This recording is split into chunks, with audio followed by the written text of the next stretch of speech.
Hi, I'm Heather Landau, and I'm the payroll specialist and staff writer for Fit Small Business. And this video is going to walk you through how to fill out the Form W-9. Be sure to like and subscribe to our channel for more.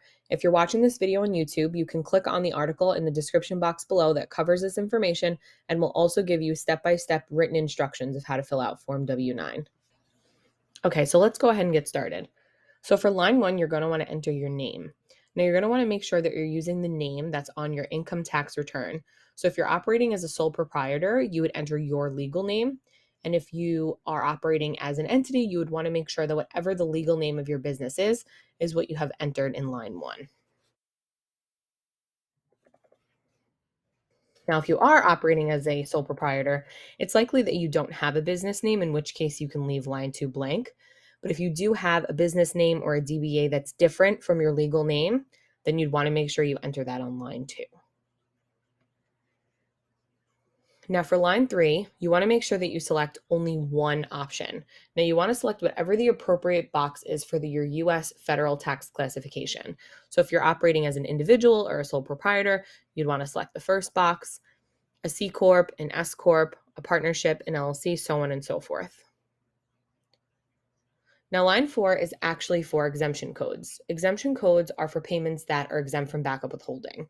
Now, usually individuals are not exempt from backup withholding. Corporations can be for things like interest and dividends. If you're confused about whether or not you should fill out line 4, you can scroll down a little bit to the next page of the W-9, and there's actually a whole section about exemptions. And so you can read through these and see if any of them apply to you, and if so, you can go ahead and fill that out in line 4.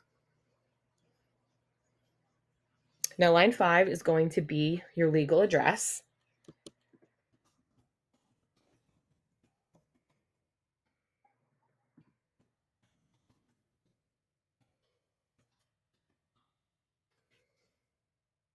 You're going to want to make sure that together, line 5 and 6 enters your appropriate legal address. Now, line 7 is optional. Some businesses have multiple accounts with a vendor, and this line is available to specify which one of those accounts the W-9 pertains to. But if that doesn't apply to you, you can go ahead and leave line 7 blank as it is optional. Once you've completed steps 1 through 7, we're going to move on to part 1, which is the taxpayer identification number. So if you are operating as a sole proprietor, you'd want to enter your social security number here. Or if you're operating as an entity, you'd want to make sure to provide your employer identification number. Now, you won't want to fill out both of these sections because you will be operating as a contractor under one or the other. So just make sure that you fill out whichever one is appropriate for your contractor. Once you've completed part 1, you can move on to part 2, which is their certification.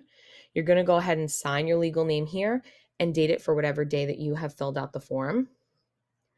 And at that point, your W-9 is complete. So you're going to want to make sure, as it says in the top right hand, that you give this form to the requester and not to the IRS.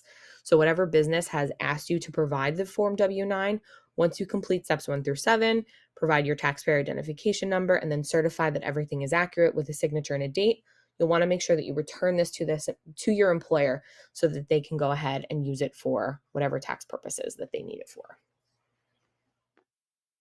And that is how you fill out Form W-9. Like I mentioned earlier, we do have the written instructions of how to fill out Form W-9 in the live version of our article, which is going to be linked in the description box below. So you can go ahead and check that out, provide that to your contractors as well. If you liked this video and you found it helpful, please go ahead and give it a like, and also make sure to subscribe to the Fit Small Business YouTube page.